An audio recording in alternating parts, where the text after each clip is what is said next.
Yes, bwana mambo vipi mwanafamilia wa Matengo Media? Bwana hii ni takwimu ambayo mimi nimeiandaa kama mimi, lakini pia ni kitu ambacho watu wengi wanatamani kusikia, lakini kama ulikuwa unatamani basi leo nitakuambia.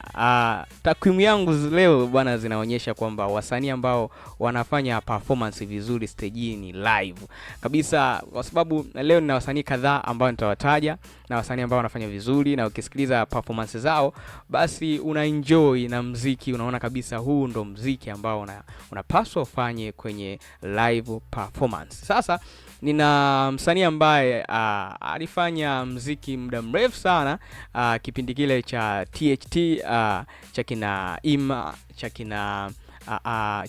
kina Barnaba pale THT, lakini pia ni msanii ambaye anaweza kuimba lugha nyingi.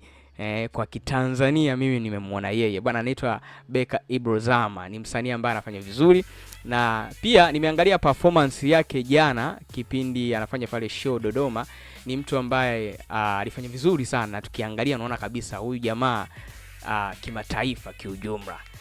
Najua kuna watu wengi watajiuliza kwa nini nimemtaja yeye, kwa sababu ni mtu ambaye nimemfuatilia muda mrefu sana.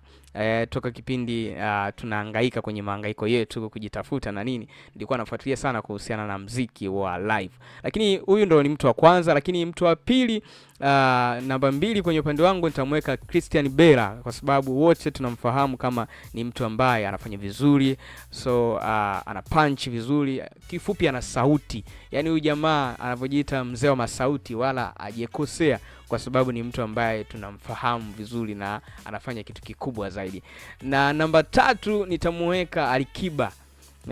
Tukifika kwenye jambo la Alikiba hapa, najua kuna watu wengi watajaji sana na watadondosha komenti nyingi sana kuhusiana kwa nini Alikiba nimemweka namba 3, lakini na maana yangu, na ukiwasikiliza hao wawili ambao nilikutajia ukamsikiliza Alikiba utaelewa kwa nini nimetaja hicho kitu. Lakini namba 4 nitamtaja TAD. Ni yeye anaitwa Mnyama, ni mtu ambaye ana mbwembwe nyingi stage kama kawaida, na kamua na anafanya vizuri sana kwenye upande wa performance live stage. Lakini pia namba ya mwisho namtaja Q Chief.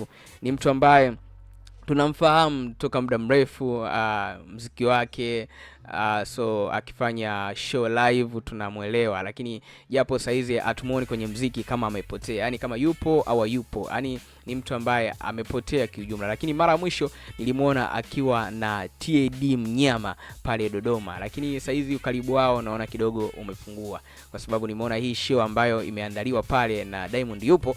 TAD alipigia pasi kubwa sana, kuitangaza kikubwa sana kwamba Diamond atakuwepo, mpaka watu wanasema TAD ashaanza kuwa chawa nini, mbona anamuongelea sana Diamond Platinum. Lakini pia nilichokipenda siku ya jana niliona Diamond alitoa shout sana kwa TAD Mnyama. Alisema alikuwa role model wake kipindi cha nyuma, kipindi anaanza muziki mpaka leo hii. Kwa hiyo ni kitu ambacho watu wana appreciate kwamba kusema kwamba huu ni muziki na huyu ni my brother, alianza muda mrefu, kwa hiyo alikuwa role model wangu. Acha comment hapa kwenye sehemu ya comment uniambie wewe unaonaje kwa upande wako, au wasanii uliokutajia ambao unajua kabisa hawa Kitanzania ndo performance live bora ambao mimi nawaona na watazama na nawasikiliza vizuri kabisa. Bwana, kama ndio mara ya kwanza unakutana na hii video, basi nikuombe muda wako mchache tu ufanye kusubscribe, kucomment na kushare kwenye channel hii ya Matengo Media, ili uendelee kupata majukwaa ma story na upate update muda wote na siku zote. Nitaendelea kukupa update masaa 24 ndani ya Tanzania na nje ya Tanzania